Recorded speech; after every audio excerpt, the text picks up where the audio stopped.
This is the CBS Evening News with Connie Chung in New York and Dan Rather in Washington. Good evening from our nation's capital. President Clinton called his top advisors to the White House today. He wanted to discuss the next step in an increasingly dangerous war of nerves.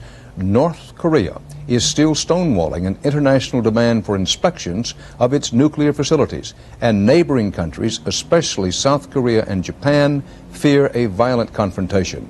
CBS News national security correspondent David Martin begins our coverage. In North Korea, they're conducting air raid drills, running for cover while loudspeakers warn that American missiles could strike at any moment. Empty streets in the capital of a country locked in a crisis over North Korea's suspected attempt to build a nuclear weapon. In its latest move, North Korea offered to open some but not all of its nuclear sites to inspectors from the International Atomic Energy Agency. A spokesman for the agency said today that's not enough to make sure the North is not building a bomb. That is not sufficient, and such a restriction is not negotiable from our point of view.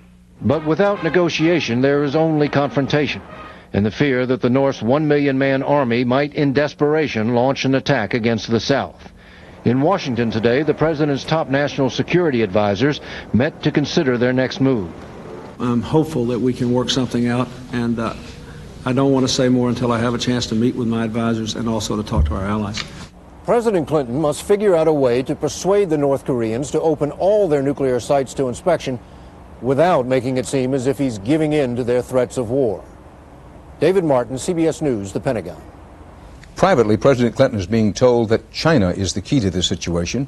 Publicly, the president says time is the major factor because the longer the North Koreans can avoid inspection, the more they'll be able to hide. But so far, the president has gone out of his way not to have this cast as a crisis. CBS News White House correspondent Rita Braver is following the story. Rita, what's likely to happen next? Well, U.S. officials will talk to the South Koreans, the Japanese, and the Chinese, too, because they want a consensus when they tell the North Koreans that the current situation is unacceptable. Then we are likely to see more diplomatic maneuvering. The White House believes the situation is critical, but no one here wants to trigger a confrontation. And that is one reason why a senior official told me just a little while ago that the U.S. is still probably at least a half a step away from any increased military buildup. So the next obvious example would be that they would go for economic sanctions against the North Koreans. But the Japanese and the Chinese have not wanted to do that. The U.S. does not want to alienate those countries. So I think what we're seeing is the U.S. trying to show the world how reasonable this country is being toward North Korea, Dan. Rita Braver across town at the White House. Thanks. Up in space, the NASA Nightwalkers will be up and about again soon. For a third straight night, they will suit up for a spacewalk to repair the Hubble telescope. Correspondent Scott Pelley has more about how the Hubble troubleshoot has been going. Okay, KT, you ready to go to work? The Endeavour astronauts saved the life of the Hubble telescope this morning, performing a transplant with surgical precision. Couldn't be any more perfect, KT. Space mechanics Catherine Thornton and Tom Akers replaced the faulty wing-like solar panels that give Hubble all its electricity. Thornton tossed one of the old panels overboard. You ready? Yeah, I'm ready. Okay, they say you got to go for release. Hey, no hands. Pretty neat job, KT. Looks like a burner, Tom. Look at it. Where'd it go? Back behind us. Engineers wanted to bring the panel back for study, but it wouldn't roll up as planned, so the astronauts improvised, just as Thornton predicted before the launch. I think we'll get it done. I don't think we'll get it all done the way we plan to do it. I think there'll be some surprises that we will accommodate, but I think we'll get it all done. Hey, Carl, take me away. Have it. Okay. This is one of the most grueling missions ever. I have you. Okay, pull me away. Sunday's shuttle walk came within minutes of setting an all-time endurance record. And this morning, the astronauts were feeling the wear. A lot of work story for two little pieces of work. But now, with two spacewalks complete, the telescope's essential power and guidance systems appear to be fixed. We've been up to bat twice, and our crew has hit 2 home runs. Now, this will give you some sense of the scale. This is a full-size shuttle mock-up the astronauts use for training, and that's the Hubble Space Telescope behind me, over 4 stories tall. Now, tonight in their third spacewalk, the astronauts will install a new camera. This is a model of one, the real one several feet across. But inside are several mirrors that have been specially ground to correct Hubble's blurry vision. If all goes well, the astronauts tonight will accomplish a great deal toward fixing the Hubble science package. Connie? Scott, once that camera is installed, then what's left to do? More mirrors, Connie, for other instruments in the telescope, at least 2 more spacewalks. Thank you. Scott Pelley, live at the Johnson Space Center. The Hubble repair mission is being watched all around the country, and especially back there on Capitol Hill, where budgets are tight and getting tighter. Critics are pointing at the cost, $600 million, give or take, for parts and labor on this repair job. It is all part of the larger debate over whether the entire U.S. space program is worth the money. Correspondent Eric Ingberg explores the final frontier debate in tonight's CBS Evening News Reality Check. NASA routinely delivered miracles in the 1960s and 70s, and the Cold War lent clarity and urgency to the work. The goal, go to the moon, beat the Soviets. One giant leap for mankind. When it was done, no comparable goal was set. Then came the Challenger disaster, indelibly soiling NASA's reputation. And the urgency of going out there died with the Soviet Union. The political leadership of this country in recent years has failed to show the kind of support for the space program that it enjoyed during the Cold War days when there was the spirit of competition with the Russians. NASA has shot itself in the foot many times. We have a main engine shutdown at T-minus 3 seconds. Work in space was more dangerous and more costly than NASA had reckoned.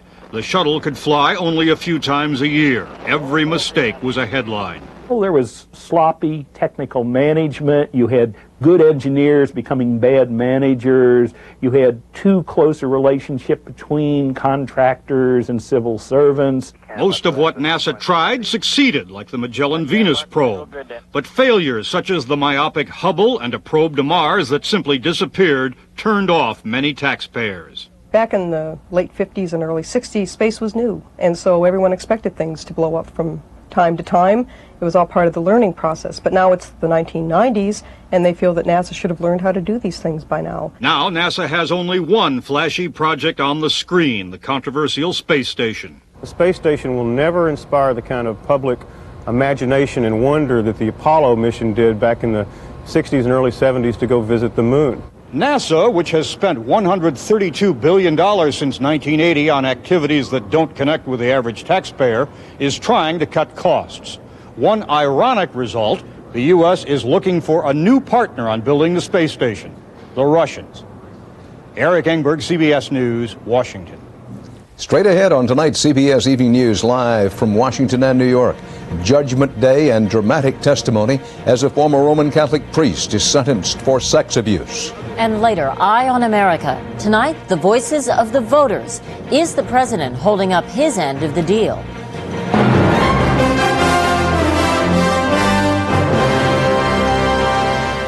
Here's a whole other kind of chip.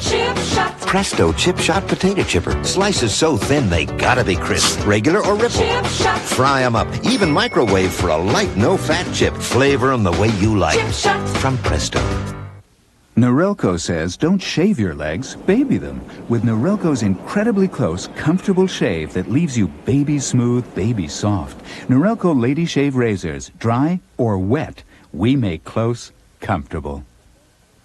It looks like a new kind of Tylenol. It seems to be pretty strong medicine. It really makes you feel better. Oh, good. Something easier to swallow. It does look high-tech. Introducing Extra Strength Tylenol Gel Tabs. All the power of Extra Strength Tylenol, made with an innovative patented gel coat technology. They work hard on your toughest pain. They work fast for me. They did the trick. I went bowling last night. Tylenol Gel Tabs, the newest form of pain relief. The gel tabs were strong enough to take my pain away. Got rid of my aches and pains. That's why we're standing here talking to you. Here in Washington, the U.S. Supreme Court today rejected a challenge to a basic requirement of the Boy Scouts of America. At issue, the mandatory Boy Scouts oath, acknowledging a duty to God. The Supreme Court let stand a ruling that the Boy Scouts organization is not required to accept members who refuse to take that oath. In Petaluma, California, a cruel postscript to the story of Polly Klaas. The girl's body was recovered over the weekend, 2 months after she was kidnapped by a stranger. Richard Davis is the main suspect. He's being held without bond. Unconfirmed reports now say the girl was still alive when police first questioned Davis on an unrelated matter and then let him go about an hour after the kidnapping. In Massachusetts, this was sentencing day for a man who used to be a priest. The man has pleaded guilty to molesting dozens of children. Correspondent Giselle Fernandez reports what happened when the defendant faced the judge and faces from his past. Before a packed New Bedford courtroom, James Porter wiped away tears as the adults he sexually abused as children confronted him for the first time in 30 years. You remember me, I hope. We were buddies and we were pals. And you made me promise that I wouldn't tell anyone. And I promised you, but I lied. Because I've told everyone. One by one, grown men recounted the horrors of their childhood. James Porter robbed me of my innocence and of my happiness as a child. He caused me to lose my faith in God and in myself. I can honestly say I've never stopped being afraid of James Porter.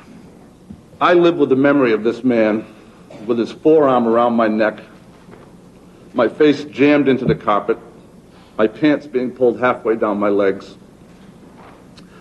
And when I would scream, he would put his hand over my mouth so no one could hear me. Today I'm heard.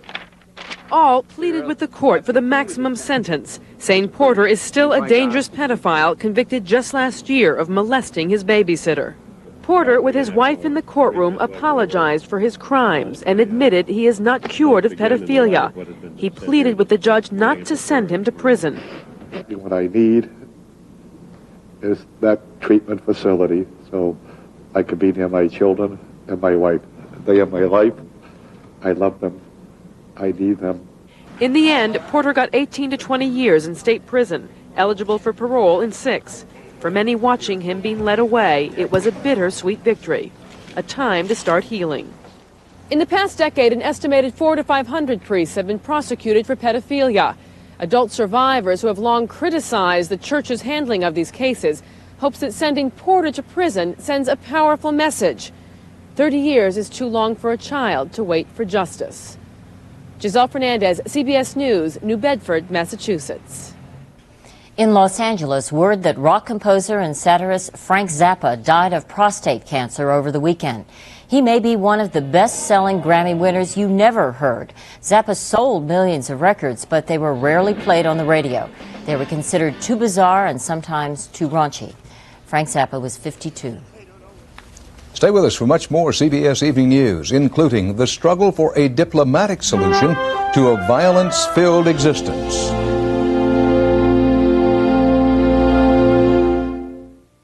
Merry Christmas. Peter! Merry Christmas. Everyone's asleep. Shh, I know how to wake them up. Come on.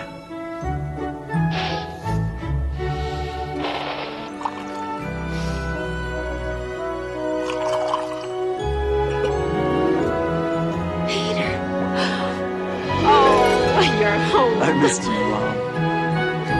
Happy holidays from Folgers. So at Jenny's school play, I get this cough. Somebody handed me these Robitussin cough drops. They worked right away, and I could feel those vapors. Robitussin took the spotlight off me and put it where it belonged. Robitussin cough drops from the cough experts. What makes Sunsweet Orange and Lemon Essence Pitted Prunes the perfect snack? Ooh, these are really good. They taste just like oranges. I like the lemon. Doing a lot with prunes nowadays. Sunsweet came up with a real good idea. Isn't it time you tried Sunsweet? Hey, Remington, shave this. If you can grow it, we can shave it. Remington introduces the Triple Foil, the only shaver with 3 nano microscreens to cross-cut each whisker 3 times. For hard-to-shave places on hard-to-shave faces.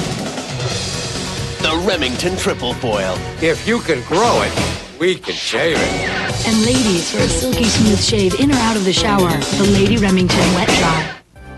Could a drug prescription be hazardous to your health? Plus, T-Berry Brazelton on gifts for children. Tomorrow on CBS This Morning, breakfast for your head.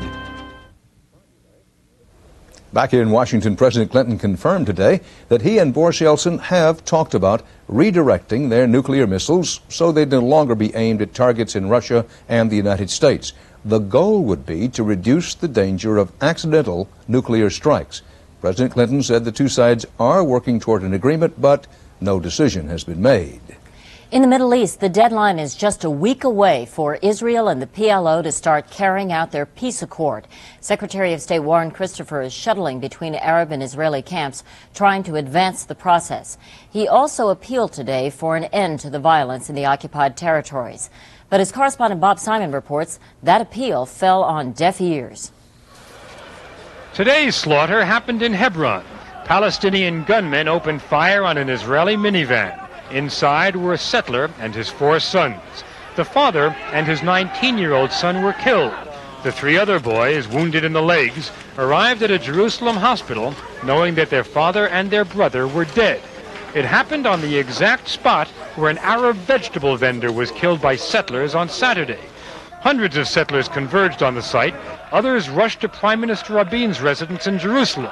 The settlers and the radical Palestinians are not only killing each other, but feeding each other's frenzy and supporting each other's causes, which are the same: to stop the peace process dead in its tracks. No matter what happens with Christopher, no matter what happens in the peace talks, this is Rabin's biggest problem right now, the growing rage inside Israel. The vast majority of Israelis does not support the settlers and their messianic politics, but because of the bloodshed, their support for the peace process is dwindling. It was certainly with that in mind that Christopher approached the microphones on his return to Jerusalem. This killing absolutely must stop. It's utterly uncivilized. Earlier in Amman, Christopher listened to Yasser Arafat insist that the Israeli withdrawal from Gaza and Jericho must begin on schedule 1 week from today. And honestly, in the same dates which had been accepted. In the offices and palaces of Damascus, Amman, and Jerusalem, the diplomats are going through their well-rehearsed motions. On the West Bank right now, it's war. Bob Simon, CBS News, Jerusalem.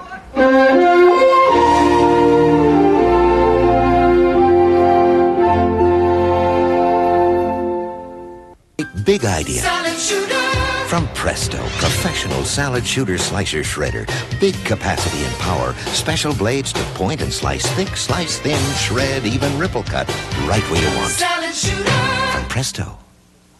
Want the inside story on me, George Brett? With minor arthritis pain like mine, I need Ultra Strength Bengay. It's the only one with 3 pain relievers. And besides, doctors recommend Bengay the most. Ultra Strength Bengay, nothing stronger. The interior of the new Honda Accord creates an open environment. It's roomy and comfortable and available in fine leather. The reinforced body is insulated to be quieter than ever.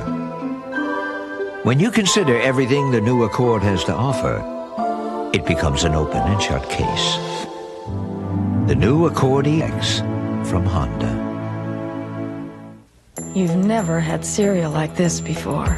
It has the enticing aroma and the spice of ground cinnamon, the delicious, savory crunch of rolled oats baked to perfection, the sweetness of brown sugar, a touch of vanilla, and a sprinkling of nutmeg.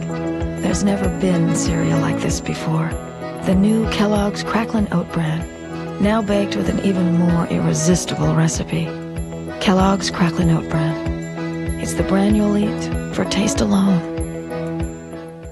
Welcome to Florida, but watch out. If you don't give me what I want, you're gonna end up dead. State of Fear, an all-new 48 Hours Wednesday. For President Clinton, the road to Washington began in New Hampshire 2 winters ago. A strong second-place finish in the Democratic primary gave his troubled campaign a second chance. Voters trusted Mr. Clinton to turn the economy around. Tonight, Eye on America goes back to New Hampshire to find out if they're keeping the faith.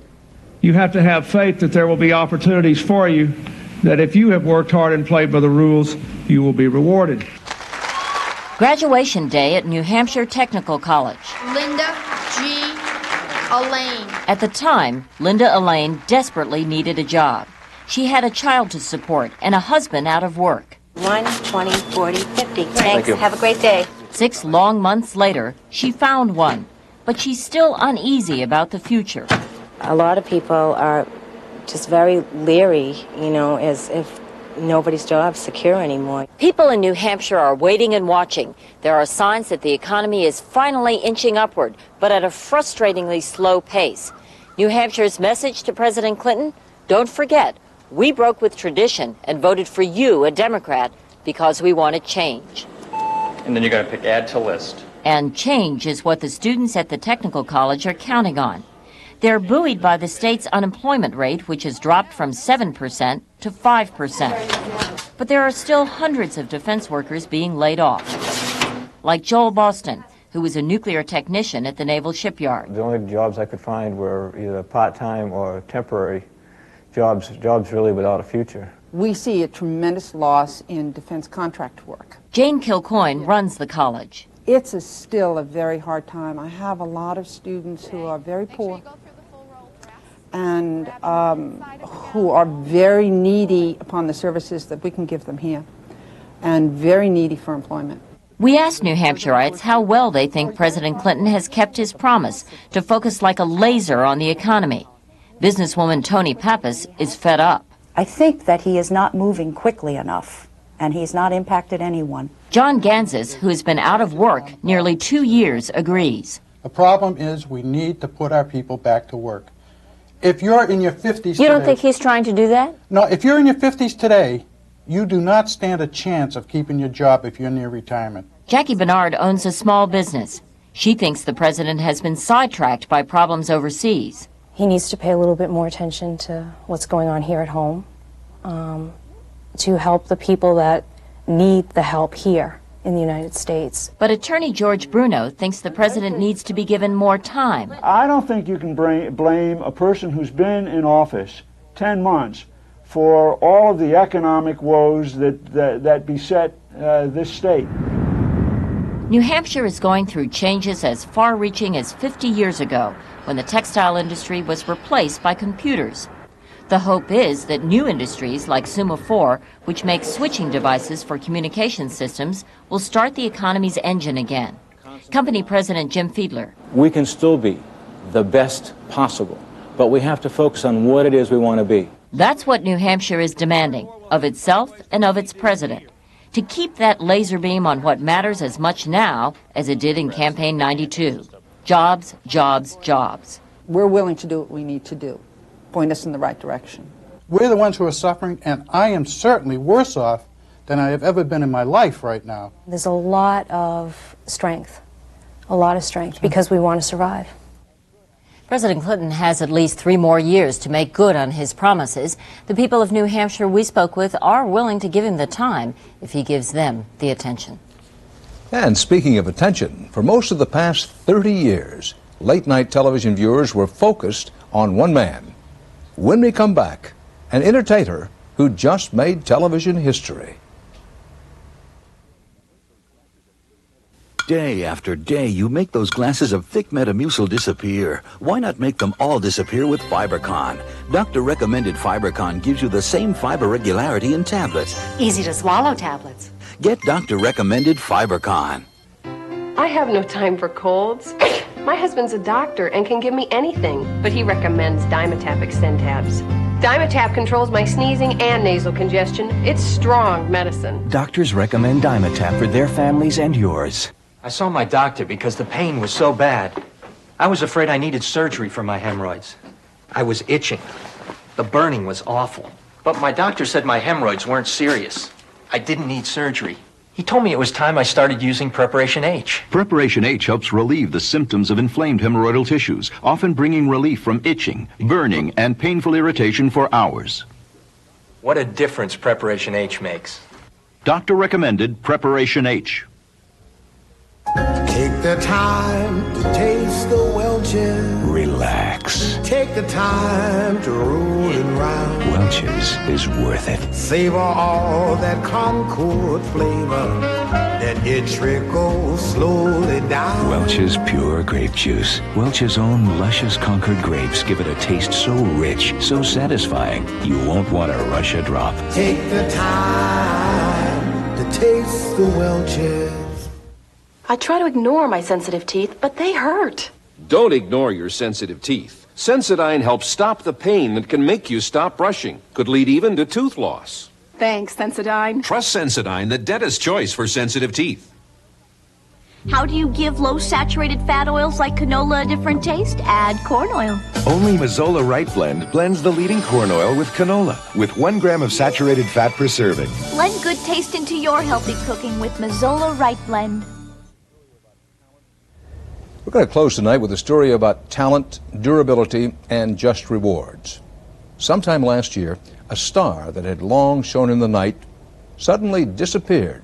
But this weekend, here in our nation's capital, the star was back, ever so briefly, and people came from everywhere to see. The category of the list this evening, top 10 things we miss about Johnny Carson. Number 3, 35 years on the air, and he never once said "Buttafuoco." But you know he would have. They struck up the band for Johnny Carson here in Washington last night. He was one of the artists receiving a Kennedy Center honor for their contributions to the performing arts. Carson is the first honoree whose work was entirely in television, including an incredible 3 decades on top as host of The Tonight Show. Some days we were at opposite ends of the same business. Good evening, this is Wall Street Chronicle. We anchor people reported the headlines. Carson supplied the punchlines. As the king of the night, he took on the president of the day. Name something you'd find on a farm. Well, is there a well?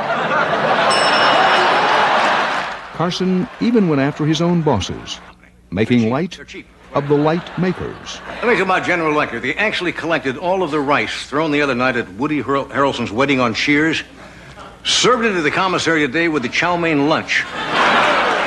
No, he wore a coonskin, didn't he? That's right. Carson's greatest talent was his quick wit, which came in handy long before the stupid pet trick. I think Johnny had a kind streak, which is missing, I think, in a lot of performers now. I know when your birthday is. You know when my birthday is? Yes.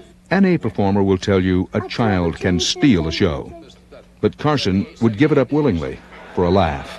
Have you ever seen this show before? Well, when I was up vomiting and all that stuff.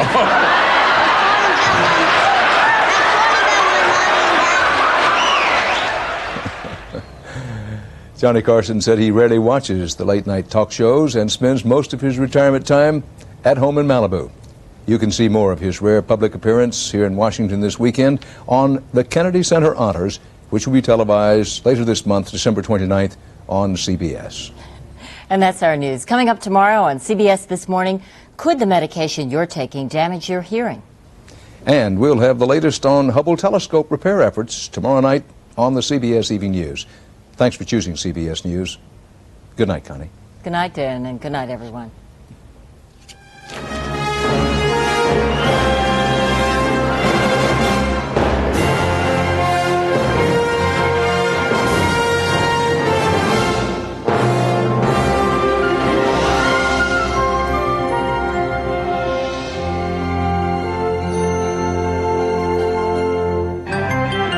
Experience CBS News. This is CBS.